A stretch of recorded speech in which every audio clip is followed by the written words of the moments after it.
This is the Weigh-In Podcast by Ben Chestnut and Sebastian Romero normally, but he will return at some point. And on this week's Weigh-In, we bring to you the exciting news A.J. Ferrari has landed, now a Nebraska Husker. So what does that mean for the already top-placing finishing Nebraska Huskers? So that is today's weigh-in. But nonetheless, there's more also. Jordan Burroughs says he's not retiring. So that was also, we'll break that down and solved. But nonetheless, that is this week's weigh-in and always the extra. But that is this week's weigh-in. So, Jordan Burroughs. Jordan Burroughs is not retiring, which means, it's speculatory to when he does, where will his stop be? Because he's spending a lot of, I know we talked about this for him, he was advocating for Stillwater. He talked about with Flow Wrestling on their pod. He talked about the advocacy of Stillwater. You have Stillwater High School.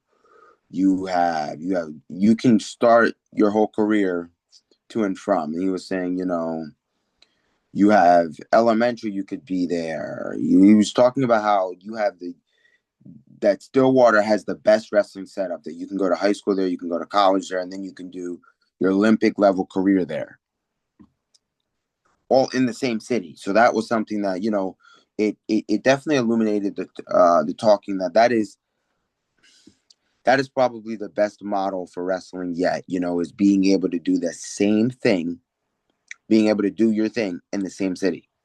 So that's kind of, I would compare that to, boxers having fights at home and always fighting at home. Like Mayweather always fighting in Vegas kind of thing. If many of you don't know, Mayweather most of the time fought in Vegas, except for some of his exhibitions and stuff like that. But nonetheless, you get the point. He's right. It's a great model. There's not too many other places where you can start and finish your career in the same. Look at all your other big schools, big D1 schools and cities. Where can you start and finish your career? And I would say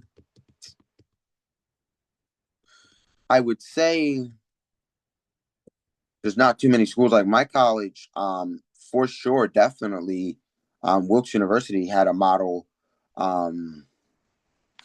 Wilkes University had a model a little similar. You were able to. There were schools around there where you're able to kind of go to those schools and wrestle high school and then come up wrestle Wilkes.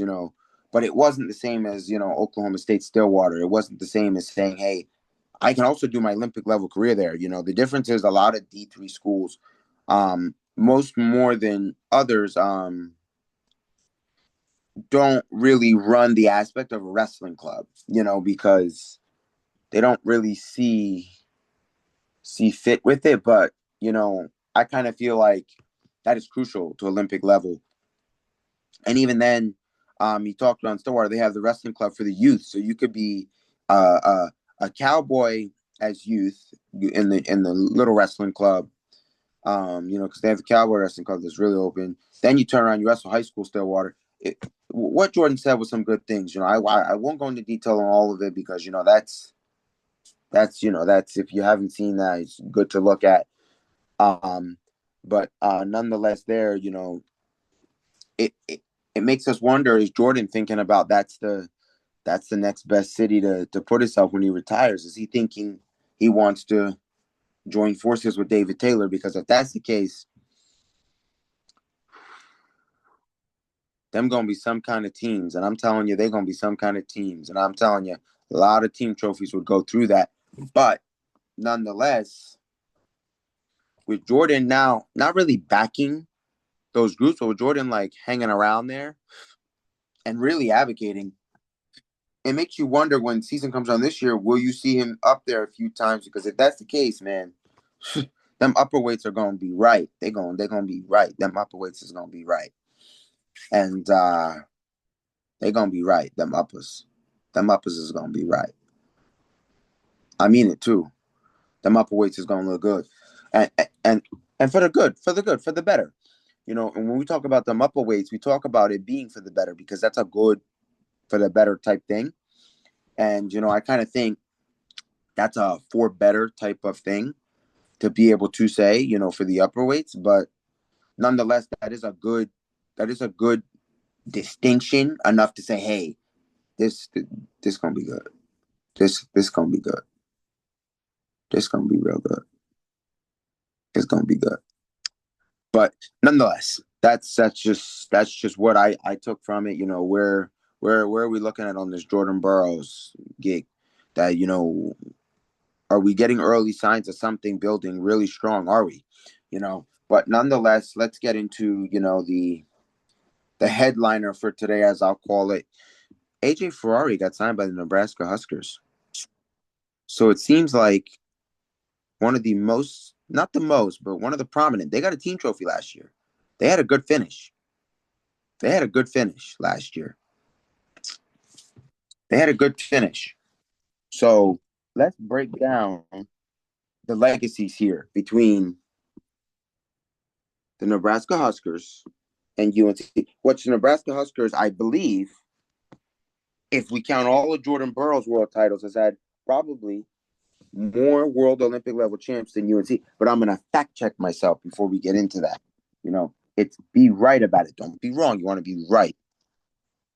So let's get into that all together. So when we talk about the Nebraska Huskers, you talk about a team that first of all, they have 144 All-Americans to date.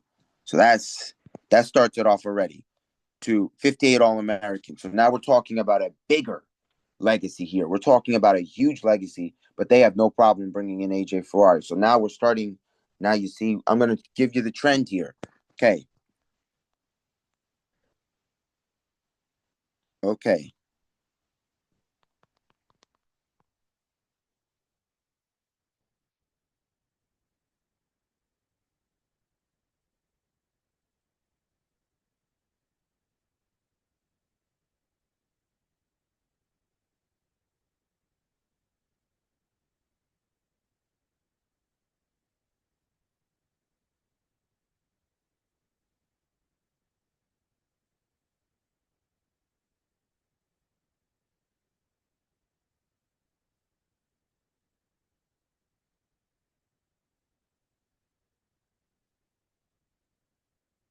Let's talk about this. Let's break it. As as I'm pulling up the stuff. Clear. UNC, 7 individual national champs. Nebraska, 13. 13. That's almost twice as much as UNC.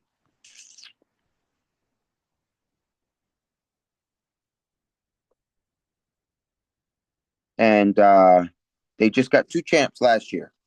So you're talking about something that is growing, a growing Nebraska. Okay.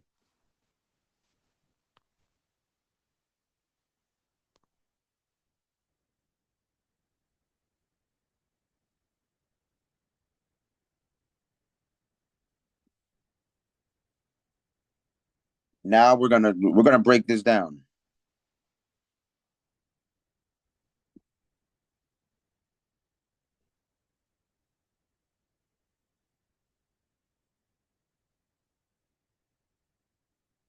So okay, let's just we're gonna break this down. Um, but we're gonna fact check the fact check before we break it down. You feel me? So while we do all that, We fact check the fact check.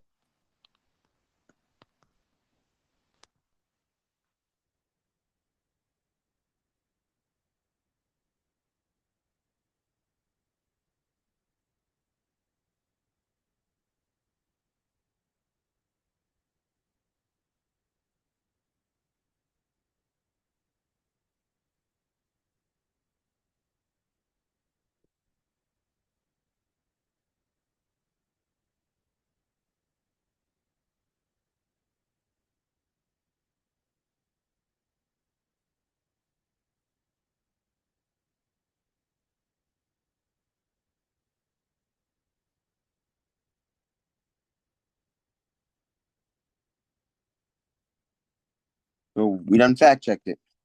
UNC. How many world champions has UNC had to date?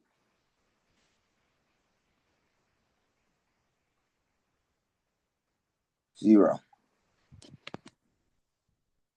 Zero. I know many will say, okay, we talk about Tony Ramos. If we give him Tony Ramos, we're going to give him Tony Ramos.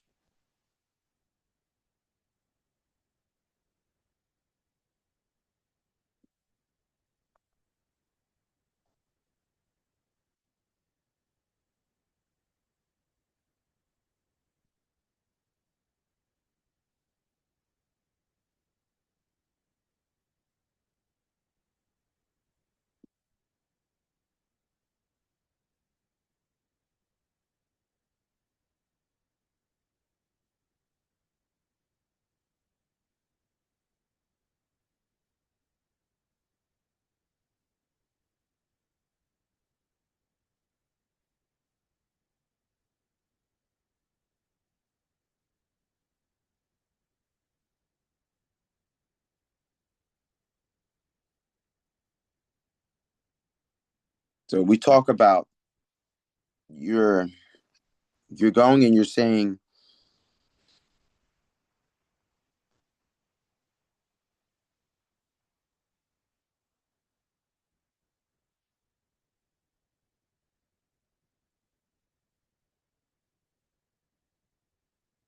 you look at that. So you say, okay, we talk about we can give you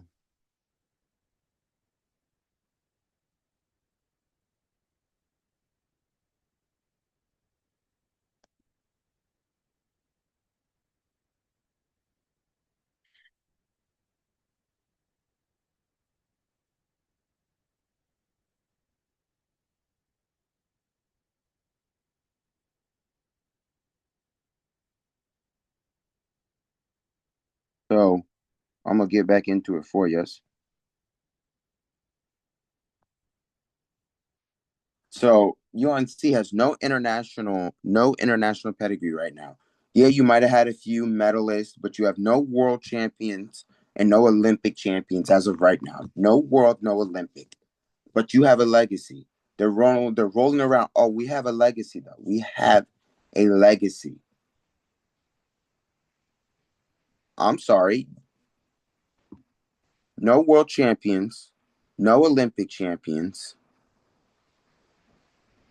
The only alumned medalist right now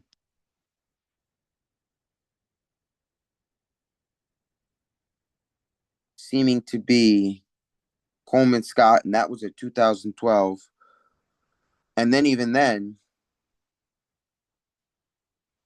Coleman Scott,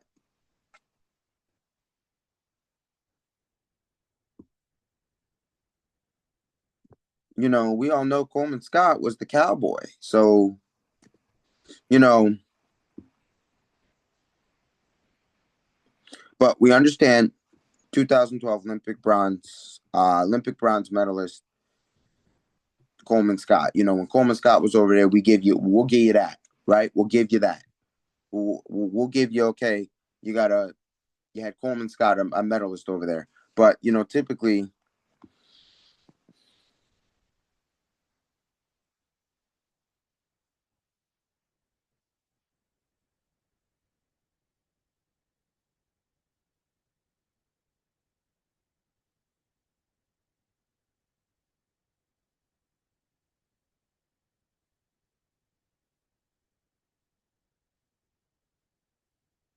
Let's see if we can try and get you some of the stats here, because we're breaking it down. So here goes. We got Coleman Scott, Olympic bronze, Jamal Kelly, Olympic silver. So they got 2 Olympic medals. We talk about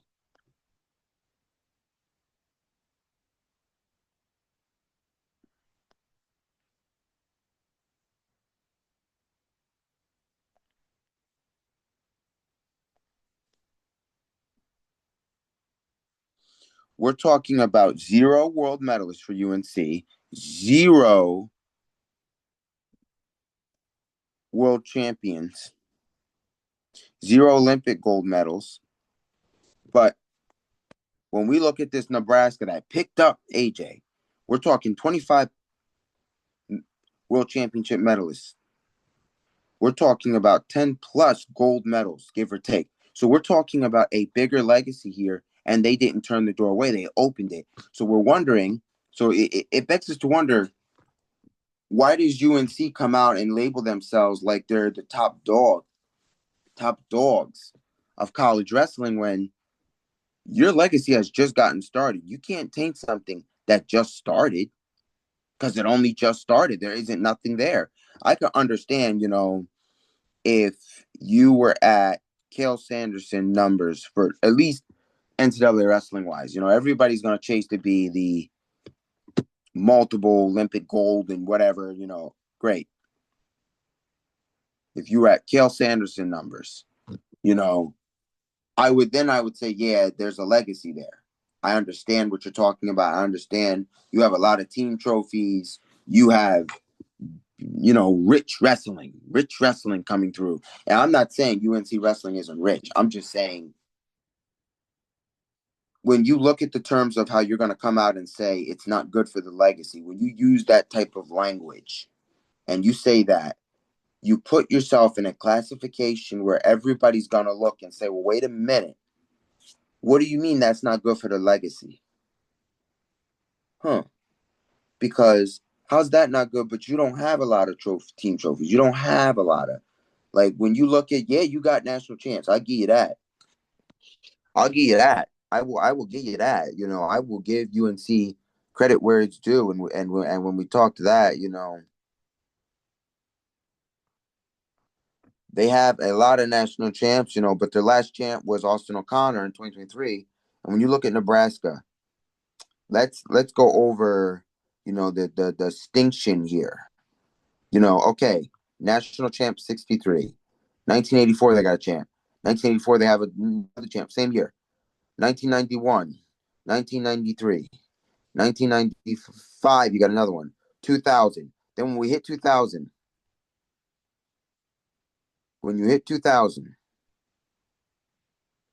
you really see that it's kind of looking good because you got a champ in 2000, champ 2004, champ 2007, champ 2009, champ 2011. Then for a while, I'll give Matt, there wasn't a champ. 2025, you have 2 champs. And then you get AJ Ferrari when you're already placing in team score. So, like, you've already got yourself something, and then you turn around and now you add AJ Ferrari. So now you add a really good upper weight that's going to bring you more. And with the right coaching, who's to say that's not? Who's to say they can't pull in a 3 national champ year? That's my thing. Who says they can't? I'm not saying that it's, you talk about, hey, they've done a lot of 2s.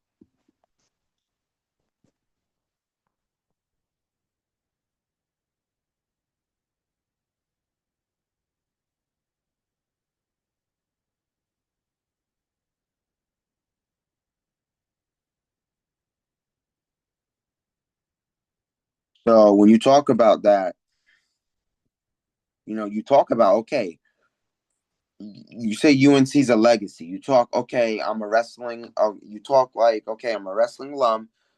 This isn't good for business, but if I'm honest, you went about it the wrong way. You went about it the wrong way. You went about it the wrong way. To label the legacy and say, this is the coaches should feel ashamed of themselves. I think you should be ashamed of going and labeling what UNC has as a legacy right now. And I understand it. You could say with 7 national champs, that is a long, rich legacy because those are over the years. Those aren't recent. Those aren't 7 recent natty champs. But we talk about. I will give you this that we have not seen any team trophies for either team at the NCAA level. That's great. But we talk about last year. You Nebraska was runner up. Nebraska was the runner up. So when you say Nebraska is the runner up, you talk about the things and I will give you this. I will give you this. I will give UNC this. They've had 17 ACC tournament titles. 17. So I will give you in terms of ACC and that, yeah, that's a legacy right there. Winning 17 ACC titles, but your last one was in 2006. So we talk about if you're gonna kill Sanderson, and I say kill Sanderson as in you're a powerhouse in the conference, which they are. They very well are, but you have to look at everything holistically. Holistically. In terms of if we look at it at the conference, yes, there's a legacy in that conference. 17 titles, that's a legacy when you get 17. 7 national champs. Okay. So at the conference level, we have a legacy. I will give credit where it's due. There's a legacy. 17, great. When you go up and you say, okay, now we're going to look at the NCAA level, nationals talk. We got 7 national champs in history. So, I know there's probably some schools still out there with 0. I will give credit where it's due. You got 7, okay, now we're talking 7 national champs, 17 ACC championships. Now, okay, let's talk about that World Olympic level. We're not looking good there. And when you add that in with only 7 national champs, which is still 7's pretty good. And then you add in 7 ACC championships, and you talk about, okay, Nebraska only has 7, but when we talk about Nebraska, we're talking about right now, they're in the Big 12. I'm not going to butt up conferences against conferences, but we can all agree that the Big 12 has got some stacked wrestling along with the Big 10. And I'm not saying the ACC doesn't, but we can all agree that the Big 12 is a I would like to say Big 12 is a bigger conference in terms of that wrestling. There have been some strong. The Big 12 has produced a lot of national champs. I'm not saying that any conference you feel different versus the other. I'm just saying, what we're looking at, that you look at the Nebraska era, you look at Nebraska right now and the stuff that going on, they have a tougher conference. You look at that Big 12 conference, it's tough. It's a tough conference. And because of that, I say, okay, that's why those 7 conference tournament titles, it's something that you say, hey. But the reason I say Nebraska's got that bigger legacy, they just got their first team trophy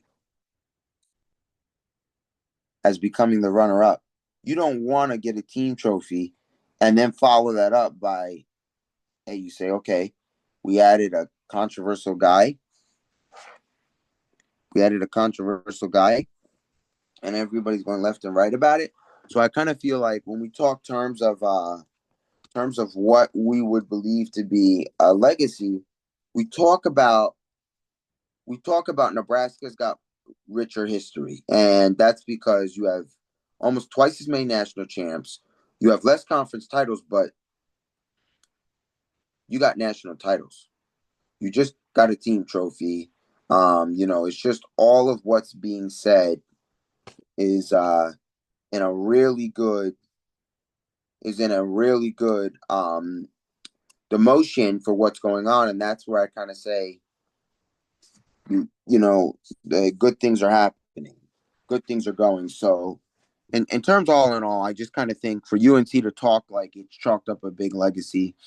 Look at a school that has had more All Americans than you've ever seen, you know, and you don't see them say, "Hey, he's, he's bad for business." I get it. You're trying to still keep the things intact that you've been a conference powerhouse with 17, you know, titles in the conference, but it's not only winning the conference, it's about what you do at nationals as well. And at nationals, you've had seven you've had seven national champs.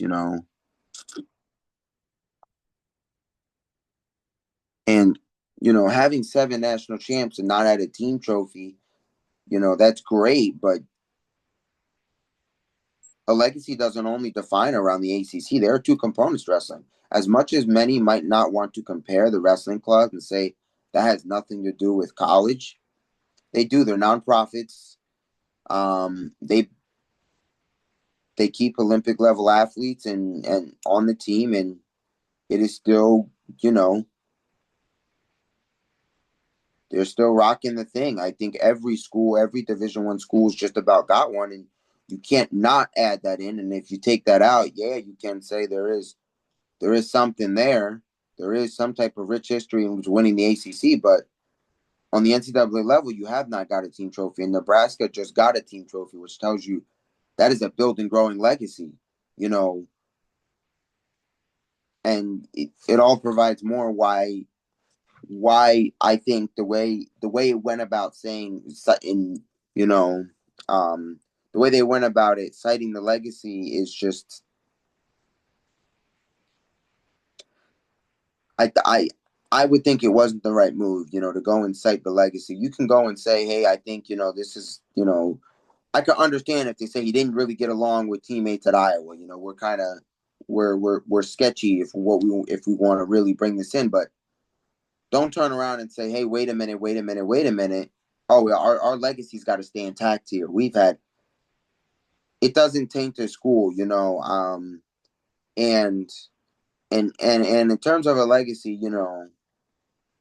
it could be any wrestler that does something to do anything bad, and you don't see somebody say one thing nor the other. So I really think in terms of saying, hey, we have this, they do. In terms of the ACC, 17 titles is a lot, so they do have that. But I don't. What we don't know is that the at most.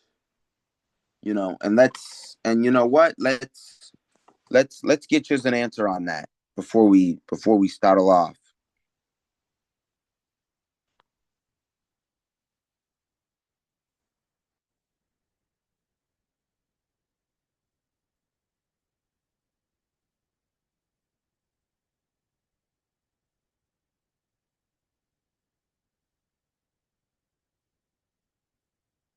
Let's do that. We're gonna try to get that for you.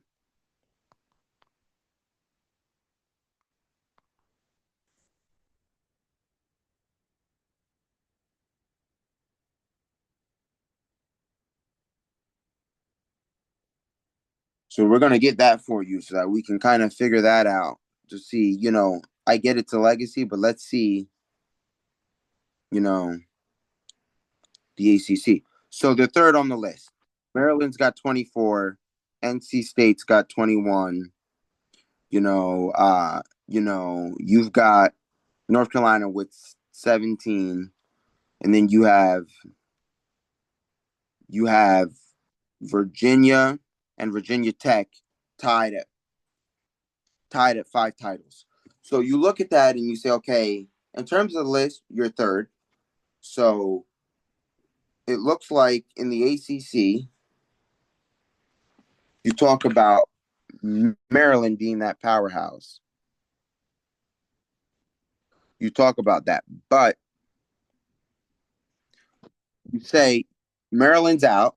So Maryland is off to the Big Ten. To talk about yeah, they do have a good stink running. They do have a good thing running for them, and that's a good thing, but there was a better way to go about it without citing the legacy. So with that being said, this is another epi of the weigh-in, just getting on, giving you this, due process, apologize for being on another UNC and versus this AJ, but it just really gets me when it's all these big alums that want to.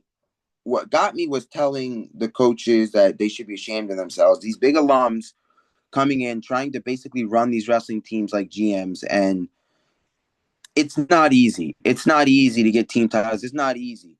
You don't see them over at Penn State telling Kale Sanderson who he can and can't have, and there's a reason why he has what he has.